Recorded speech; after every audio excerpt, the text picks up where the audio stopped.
ഒരു vegetable diary. പച്ചമുളകിന്റെ ആദ്യത്തെ തൈല് തപ്പി നോക്കി, പക്ഷെ കിട്ടിയില്ല ഒന്നും. കഴിഞ്ഞ വട്ടമൊക്കെ കുറേ കിട്ടിയിട്ടുണ്ടായിരുന്നു. വേനലായോണ്ടായിരിക്കും കേട്ടോ.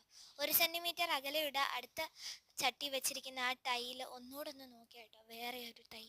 അതിൽ നോക്കി, ഉണ്ടെങ്കിൽ നമുക്ക് വല്ല അമ്മയ്ക്ക് പറിച്ചു കൊടുക്കാലോ എന്ന് വിചാരിച്ചാണ് ഞാൻ നോക്കിയത്. പക്ഷെ ഒന്നും കിട്ടിയില്ല. അപ്പുറത്തെ മുറ്റത്തോട്ട് പോകാമെന്ന് വിചാരിച്ചിരിക്കുമ്പോഴാണ് നമ്മുടെ പാവയ്ക്കയുടെ തൈ ഇങ്ങനെ പിടിക്കുന്നുണ്ട്. കോൺക്രീറ്റ് ഇട്ടുകൊണ്ട് എനിക്ക് ഗേറ്റ് തുറക്കാൻ പറ്റിയില്ല. പിന്നെ ചാടുകയും മറിഞ്ഞും കുത്തുകയും ഒക്കെ ചെയ്തു. അവസാനം നമ്മൾ അടുത്ത അപ്പുറത്തെ വഴി കൂടെ തുറന്നു പോയി. ഇതെന്ത് ചെടിയാണെന്ന് അറിയത്തില്ല, പക്ഷെ എന്തോ പിടിക്കുന്ന ചെടിയാണെന്ന് മാത്രം എനിക്കറിയാം. ഒരു സന്തോഷ വാർത്ത, നമ്മുടെ വീട്ടിൽ ആദ്യമായിട്ട് ഒരു തക്കാളി ഉണ്ടായി കേട്ടോ.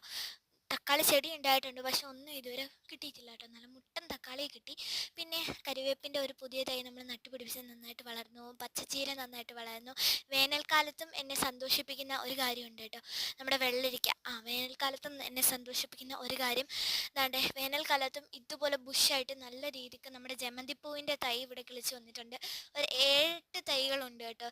ഇത് ആദ്യത്തെ തൈ, ഇത് രണ്ടാമത്തെ തൈ, പിന്നെ ഇത് മൂന്നാമത്തെ തൈ, അത് അപ്പുറത്തെ 4-മത്തെ തൈ.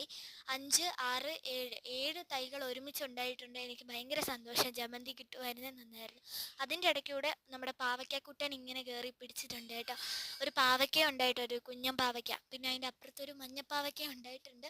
എന്തായാലും ഇതൊന്നും നമ്മൾ കാണാൻ കിടക്കുമായിരുന്നു. എന്നാലും ഇപ്പോൾ സന്തോഷമുണ്ട് കേട്ടോ, വളരെയധികം സന്തോഷം. എങ്ങനെയുണ്ട് വെജിറ്റബിൾ ഡയറി? നേരത്തെ കുറേ ഉണ്ടായിരുന്നു, ഇപ്പോൾ കുറച്ചേ ഉള്ളൂ കേട്ടോ. എന്നാലും നമ്മുടെ ഇഞ്ചിക്കുട്ടനും ഉണ്ട് കേട്ടോ ഇവിടെ. എന്തായാലും ശരി, ബൈ.